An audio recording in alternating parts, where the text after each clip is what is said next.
बार power से जाने के बाद उनका गुस्सा, उनका प्रतिहिंसा, उनका फ्रस्ट्रेशन, यही सब बाहर आ रहा है। और सबसे दुख की बात यह है कि उन्होंने जिनको टारगेट किया एकदम नॉन पॉलिटिकल, क्योंकि चंद्रो का यही उसका दोष था कि भवानीपुर के चुनाव में बहुत वो काम किया था शुभेंदु दा के लिए, और भवानीपुर से ममता बनर्जी हारी। इसी गुस्से में क्या ऐसा हुआ है, ये सवाल तो उठता है। क्योंकि जो सूत्रों से हम लोग पता चलता है कि बहुत ठंडे दिमाग से ये प्लान किया हुआ मर्डर है। पॉइंट ब्लैंक रेंज से जो शार्प शूटर थे, प्रोफेशनल शार्प शूटर से ये निश्चित किया गया कि चंद्र किसी भी हालत पे वो जिंदा नहीं लौट पाए। इसीलिए गाड़ी रोक के उसके गाड़ी के सामने आके लगातार गोली, ये इतना दरिंदगी हम लोग तृणमूल जमाने में देखे थे और तृणमूल जाते वक्त भी देख रहे हैं। जो पुलिस इन्वेस्टिगेशन अब तक आई है उससे भी ये साफ ही लग रहा है कि वेल प्लान था, ये पूरी तरह टारगेट चंद्र ही था और कोई नहीं था, इसीलिए उस पर ये हमला किया गया। गाड़ी जो यूज की गई सिलीगुड़ी की थी। क्या लगता है कि क्या स्थानीय किसी की तरफ से, मतलब किस तरह की प्लानिंग हो सकती है कि चंद्र को मारा जाए? बिल्कुल नॉन पॉलिटिकल, कोई उसका किसी से झगड़ा नहीं, कुछ भी नहीं, ना उसे टिकट मिला, ना वो जीता, बस वो एक पीए था शुभेंदु अधिकारी का। एकदम ये शुभेंदु अधिकारी दा को टारगेट करके, क्योंकि वो भवानीपुर में ममता बनर्जी को हराया है, इसीलिए इस फ्रस्ट्रेशन में, इस हिंसा में, इस प्रतिहिंसा में ये काम घटाया गया। ये नकारात्मक काम तृणमूल सरकार के अलावा या तृणमूल पार्टी के अलावा कोई नहीं कर सकता। ये पॉलिटिकल वेंडेटा जो हमने देखा था पहले 2021, 2023 में, अब जाते जाते ममता बनर्जी और उसका भाईपो ये जो गुंडाराज कर रहे थे पिछले 15 साल, उसका और एक नमूना छोड़ के गए हैं। क्या ये एक मैसेज है ये दिखाने का या डराने का कि हम अभी भी हैं और हम कुछ भी कर सकते हैं?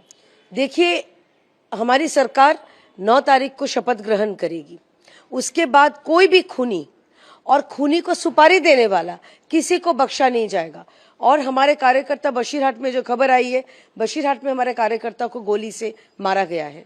मतलब वो टारगेट कर रहे हैं जिनको जिनको जो काम किए थे इस चुनाव में, भारतीय जनता पार्टी के जीत के पीछे जिनका हाथ था। और खास करके चंद्रो वो इंसान है जो पीए है और बहुत बैक ऑफिस संभालते थे, शुभेंदु दा का बैक ऑफिस संभालते थे। भवानीपुर में लगातार वो वहां पर रहे, काम किए, जिसके बाद हमने देखा था क्या ऐतिहासिक फल आया है। ममता बनर्जी को शुभेंदु अधिकारी दा ने दो बार हराया, 2021 में नंदीग्राम और 2026 में भवानीपुर, ममता बनर्जी के अपने गढ़ में। तो ये फ्रस्ट्रेशन, जो मुख्यमंत्री बोल रहे हैं कि मैं चेयर नहीं छोड़ूंगी, जो मुख्यमंत्री बोल रही है कि सरकार जब राष्ट्रपति शासन लागू होने के बाद मुझे हटाया जाएगा तो मैं छोड़ूंगी, आपको क्या लगता है वो नॉर्मली इतना आसानी से वो अपना हार मान सकती है? 2021 से 2026 के चुनाव के पहले तक जो लगातार बोलती आई है कि 2021 में नंदीग्राम में मेरा हार नहीं हुआ था, लेकिन वो कोर्ट नहीं गई थी। तो ये जो हार का जो कांटा, ये कांटा मेरे ख्याल से तृणमूल को बहुत ज्यादा चुभा है। लेकिन इसके बावजूद एएनआई के जरिए, आप लोगों के सबके जरिए, मैं सबको, हमारे जो कार्यकर्ता है सबको एक रिक्वेस्ट करना चाहती हूँ कि शांति आप लोग बजाय रखें, कहीं पर कोई अशांति की घटना नहीं घटने दे। और पश्चिम बंगाल में हम जो सरकार आने वाली है, ये सरकार बदलाव की सरकार है, बदला लेने की सरकार नहीं है। तो हम लोग बदलाव लाए हैं, लोगों ने हमको चुना है, क्योंकि ये गुंडा राज से लोगों की मुक्ति उन लोग चाहते थे। तो हम लोग पूरी कानूनी कार्रवाई करके, कानूनी तरीके से जो भी इसके पीछे है, प्रोफेशनल किलर, उनको भी तो सीसीटीवी फुटेज के जरिए मार्क किया जाएगा। फॉल्स नंबर प्लेट लगा के भी वो बच नहीं पाएंगे। और जो इसके पीछे था, यानी कि जिन्होंने सुपारी दिया था, तो उनको भी बख्शा नहीं जाएगा। क्या कहीं ना कहीं शुभेंदु अधिकारी को भी थ्रेट करने की कोशिश है कि या उनके ऊपर भी हमला हो सकता है, ऐसा कुछ? देखिए, टारगेट शुभेंदु अधिकारी, मतलब उनके लिए ये मैसेज दिया गया है कि तुमने जीता है, लो तुम्हारे पीए को हमने मार डाला। लेकिन ये भारतीय जनता पार्टी की सरकार आ रही है, भारतीय जनता पार्टी की जो शासन है, ये शासन में किसी भी दोषी को छोड़ा नहीं जाएगा। जो सुपारी दिया है उसको और जो सुपारी लेके चंद्रों को मारा है, किसी को छोड़ा नहीं जाएगा। इससे थोड़ा सा अलग अभी आप देख रहे होंगे कि टीएमसी के कुछ स्पोक पर्सन है, वो अभी फेसबुक पर अपने विचार रख रहे हैं, कहीं ना कहीं बीजेपी को सपोर्ट करते हुए। रिजू दत्ता एक है, मनोज तिवारी जिन्हें टिकट नहीं मिला, उन्होंने भी पार्टी के लिए, अपने ही पार्टी के लिए काफ़ी कुछ ऐसा कहा कि उन्हें खाली चाय बिस्किट खाने के लिए एज एमओएस स्पोर्ट्स बना के रखा गया था। लोग सुन रहे हैं। तृणमूल सरकार, ममता बनर्जी सिर्फ एक ही पोस्ट थी और बाकी सारे लैंप पोस्ट था, इसको तो साफ समझ में आ रहा है। और तृणमूल के जो प्रवक्ता बोल रहे हैं कि तृणमूल जो उनको इंस्ट्रक्शंस दिया था, जो भाषा देश के प्रधानमंत्री, देश के गृह मंत्री, आदरणीय हमारे जो पार्टी के नेता हैं शुभेंदु अधिकारी जी हैं, हर किसी के लिए जो भाषा का प्रयोग था, उसके बावजूद भी हमने कहा है हमारे कार्यकर्ताओं से, किसी पे कोई आक्रमण नहीं। कभी कहीं कहीं हम लोग देख रहे हैं कि रातों रात वो अपना हरा शर्ट बदल के, वो भगवा शर्ट पहन के, चेहरे पे गुलाल लगा के, हाथ में बीजेपी के फ्लैग लेके वो दरिंदगी मचा रहे हैं। किसी को बख्शा नहीं जाएगा।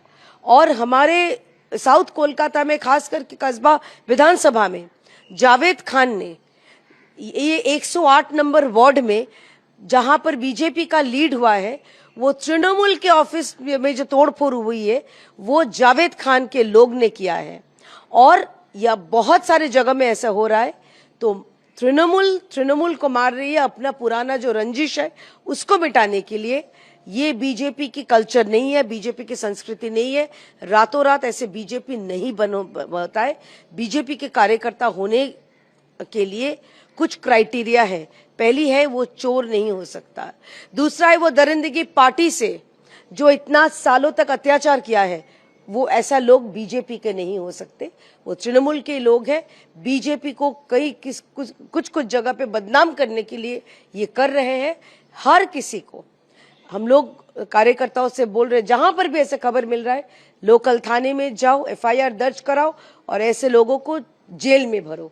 तो कानून जो है, कानून अपने तरीके से इसका पूरा जो प्रक्रिया है वो संपन्न करेगी। बीजेपी के कार्यकर्ताओं ऐसे काम नहीं कर रहे हैं। जो कर रहे हैं वो गो एज यू लाइक प्रतियोगिता में जैसे जाते हैं, अपना शर्ट बदल के ऐसे काम कर रहे हैं। ये बहुत ही दुखद घटना है। हम लोग इसको कंडेम करते हैं, ब्रूटल मर्डर ऑफ चंद्रनाथ रॉथ इन मध्यम ग्राम। इसको हम कंडेम करते हैं। हम चाहते हैं कि इसके बारे में स्ट्रॉन्गेस्ट पॉसिबल एक्शन लिया जाए, including a court monitored CBI investigation. And जो लोग इसके लिए जिम्मेवार है उसको आइडेंटिफाई किया जाए और उसको गिरफ्तार किया जाए विदाउट डिले। ये वायलेंस का कोई जगह नहीं है लोकतंत्र में। दादा, भाजपा इस घटना को पूरी तरह से कह रही है कि तृणमूल की वजह से हुआ, आरोप तृणमूल पर लगाया जा रहा है। सरासर झूठ। हम निंदा करते हैं, हमारे साथ कोई ताल्लुक नहीं है ये घटना का।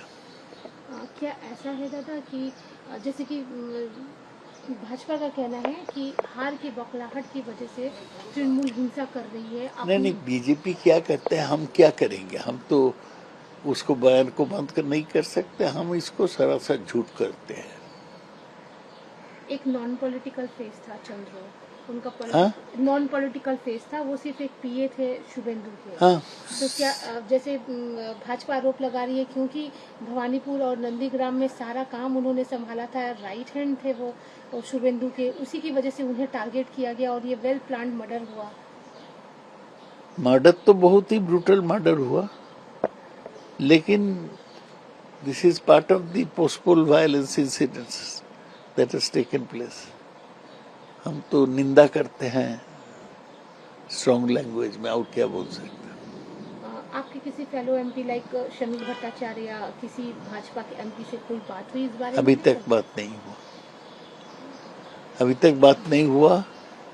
हमारी इलाका में जो वायलेंस हो रहा है, खास करके बरानगर में, उसके बारे में हम समीक भट्टाचार्य से ताल्लुक करने का कोशिश किया, नहीं कर पाए। और क्या, कोई बात नहीं हुई। बात नहीं हुआ। और दादा एक और चीज, मुख्यमंत्री 2 दिन प्रेस कॉन्फ्रेंस की आज अखिलेश से भी मिलने वाली है। वो अभी भी लगातार कह रही है कि वो रिजाइन नहीं देंगी, वो हारी उसके नहीं। बारे में वो हमारे पार्टी के सुप्रीमो है, वो जो तय करेगी वही करेगी। हम इसके बारे में क्या और बोल सकते हैं। लेकिन मुख्यमंत्री का जो इल्जाम है, चार्ज है कि 100 सीट में हेराफेरी किया गया, तो हम उसी को रखते हैं कि रिजल्ट के खिलाफ हमारा प्रोटेस्ट रहेगा।